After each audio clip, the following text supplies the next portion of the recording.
Now let's speak about landfill construction. We will see some important elements to be considered for building a new landfill.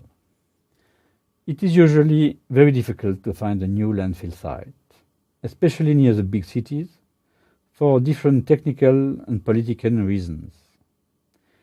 It is often impossible to find a site which meets all the environmental and economic criteria. For that reason, a lot of cities have transformed progressively their dump site in controlled landfill. This is the case of Rio de Janeiro, but also of Geneva, for example. Along all the criteria required for a new landfill, I will focus on a limited number of unusual ones. First, geological quality and natural protection of the underground water resources is certainly the main environmental unknown criteria. Another criteria is the site position in the service region. In terms of traffic, as we mentioned before, the base place for landfill is the center of gravity of the region. Each kilometer away from this center represents, in average, 2 more kilometers for each truck all along the river. This has an impact on the environment and on the coast. An important criteria is to have a big surface and a long-term available volume. It is important to build a landfill for 30 or 50 years. For that, it is necessary to build the first steps and to have another possibility to create future cells for the next years. Other point is to have a local availability of earthen material for the covering works, or for covering the different steps of the landfill. Landfill needs a very big volume of such material to cover the waste. For that, it is eventually partially possible to use inert construction material, but also local quarries are necessary to have the required materials. These local quarries can be the next cells of the landfill. Otherwise, the transport cost will be too high to make a good job. Impermeable base layer is important to reduce the infiltration of wastewater in the ground. Many European norms are proposing plastic impermeable layers. These plastic solutions are expensive, extremely fragile in the construction and in the operation phases. Here, in an example in Albania, we can see holes made by machines during the construction or the first months of operation. To make such plastic layer needs a high technical experience and control. But why to spend so much money for this plastic technology if then this plastic layer is full of holes? I'm largely in favor of using mineral layers, using local material available locally. This needs some geotechnical knowledge in order to find in the region a good material that can be compacted with a high density and a low permeability. Normally, we need to mix different proportion of sandy material with clay and to strongly compact it in 2 or 3 layers of 20 or 30 centimeters. Here, in this example, we can see a mineral layer made by natural local material mixed with clay material.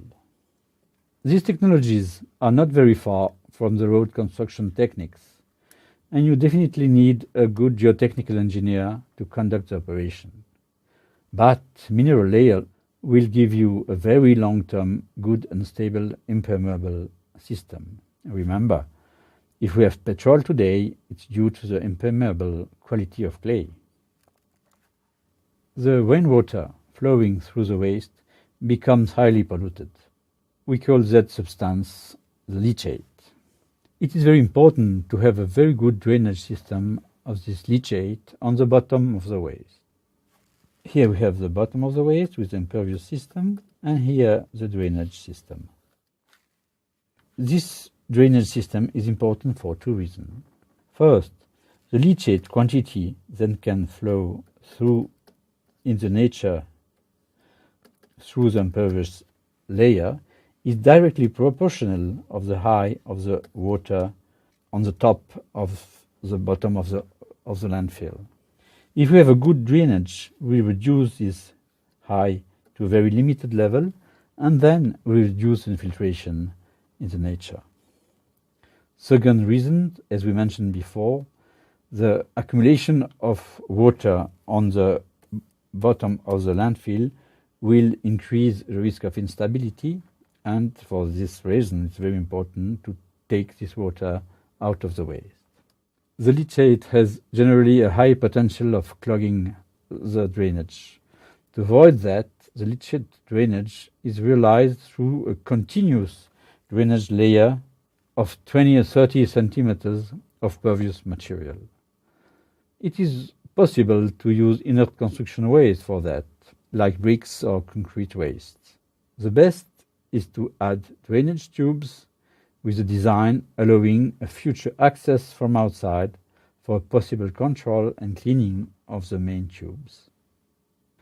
A slope of a minimum 3% to 3% must be considered. All around the landfill, a big drainage system must be constructed in order to avoid that water enter the waste. Additionally, it is also important to capture and evacuate the rainwater coming in the top of the landfill and to avoid a possible erosion effect of the cover top. The degradation of the organic matter without oxygen produces methane, as well as little proportion of other gases producing very bad odors for the human nose. Methane production has, moreover, a very high contribution to the greenhouse effect on climate. Then, the gas drainage and burning has two important functions: reduce the bad odors for the population, reduce the greenhouse effects. These are different techniques for gas drainage. As we saw, the most common are to realize stone stack during the development of the landfill. This can be done through a simple accumulation of stones or inert material in a metallic tube which is elevated layer by layer.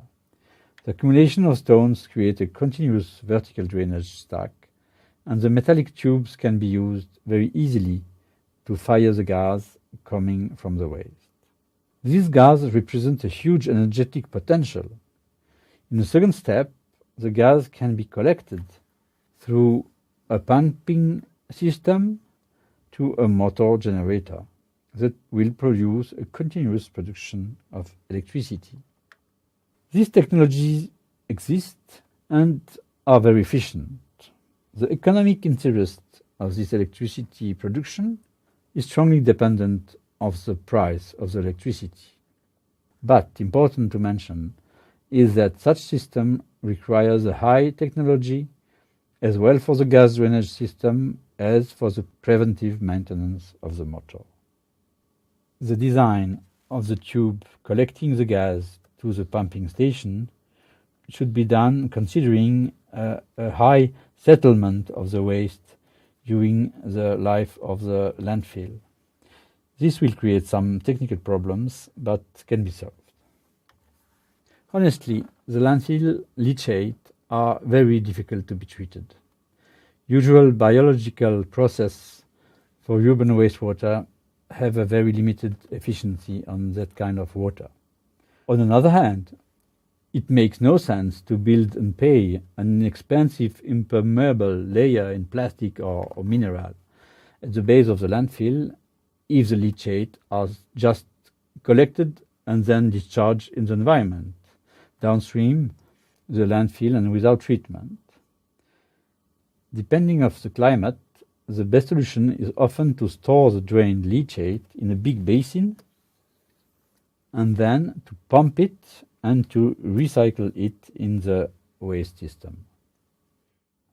This needs to have a pumping system and an infiltration system with drain that allowed the lixiviate to enter again in the waste. This storage and recirculation have many beneficial effects. First, it will treat and partially evaporate the leachate water. Secondly, it will increase the gas production and then the electric production in case of a gas-to-energy system is in place. It will generate an important volume reduction of the waste. The production of gas will reduce the organic composition of the waste, and this gain in volume will give an interesting economic value and increase the landfill life. The volume of the leachate basin has to be defined according to local climate conditions along the earth. Main points of landfill construction are to use local material, implicate geotechnical engineer, control the water, capture and burn gas.